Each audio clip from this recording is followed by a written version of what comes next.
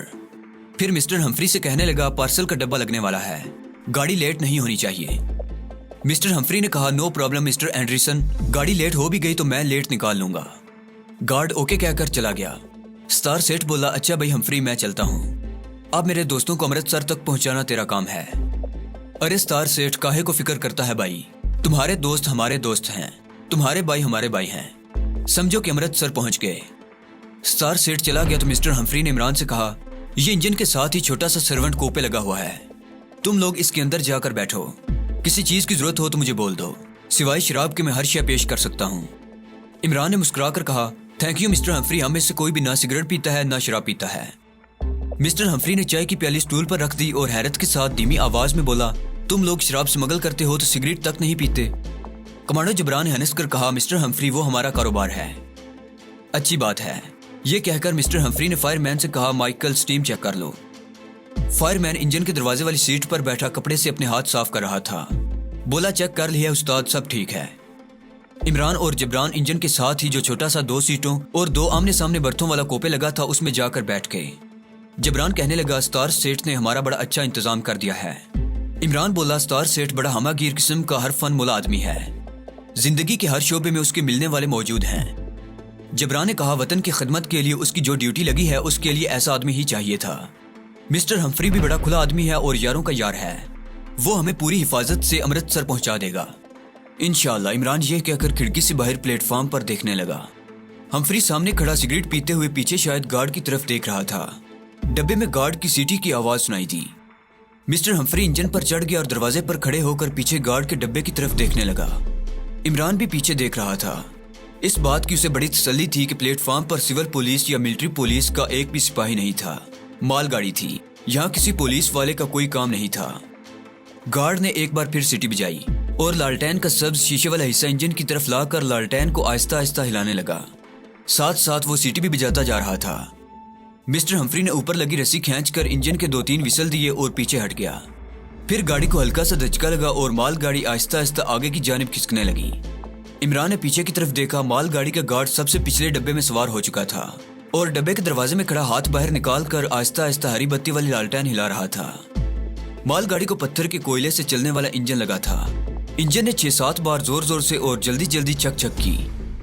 Engine کے سارے پہیے زور سے گھومے اور پھر نارمل رفتار پر آ گئے اور انجن بڑی آواز کے ساتھ اور بڑے شور کے ساتھ چھک چھک کرتا آہستہ آہستہ پلیٹ فارم پر چلنے لگا اور تھوڑی دیر بعد پلیٹ فارم سے نکل کر بمبئی کے بہت بڑے ریلوے اسٹیشن کی یارڈ میں سے ادھر ادھر گھومتا، ایک ریلوے ٹریک سے گڑ گڑ کرتا دوسرے ریلوے ٹریک پر ہوتا ہلکی رفتار کے ساتھ گزرنے لگا۔ اسے یارڈ میں سے گزرتے 15-20 منٹ لگ گئے، پھر کہیں جا کر وہ اپنی اصلی ریلوے لائن پر آیا۔ اپنے مال گاڑی کے ٹریک پر آنے کے بعد انجن کی رفتار تیز ہونے لگی۔ بمبئی اسٹیشن کی روشنیاں، سگنل کی سرخ بتیاں پیچھے کو نکلتی جا رہی تھی۔ بمبئی اسٹیشن کی حدود سے گاڑی نکلی تھی۔ دونوں جانب بمبئی کے مختلف علاقوں کے فلیٹوں کا سلسلہ شروع ہو گیا۔ ہر فلیٹ میں روشنی ہو رہی تھی اور لوگ رات کے کھانے کی تیاریاں کر رہے تھے۔ پھاٹک گزرتا تو وہاں گاڑیوں اور بسوں کی قطاریں کھڑی نظر آتی۔ ابھی مال گاڑی کی ریلوے لائن کے ساتھ ساتھ 3-4 ریلوے ٹریک ساتھ ساتھ چل رہے تھے۔ سامنے کی جانب سے بجلی پر چلنے والی لوکل ٹرین زور و شور سے آتی اور وسل دیتی گزر جاتی۔ یہ سلسلہ کافی دور تک چلتا رہا۔ راستے میں بمبئی شہر کے لوکل اسٹیشن دور سے نظر آتے اور پیچھے کی طرف گزر جاتے۔ مال گاڑی کی لائن لوکل اسٹیشنوں سے کچھ فاصلے پر بنائی گئی تھی۔ مال گاڑی معمولی رفتار سے چلی جا رہی تھی۔ بمبئی بہت وسیع اور پھیلا ہوا شہر تھا۔ اس شہر کی کئی کالونیاں اور کئی آبادیاں تھیں۔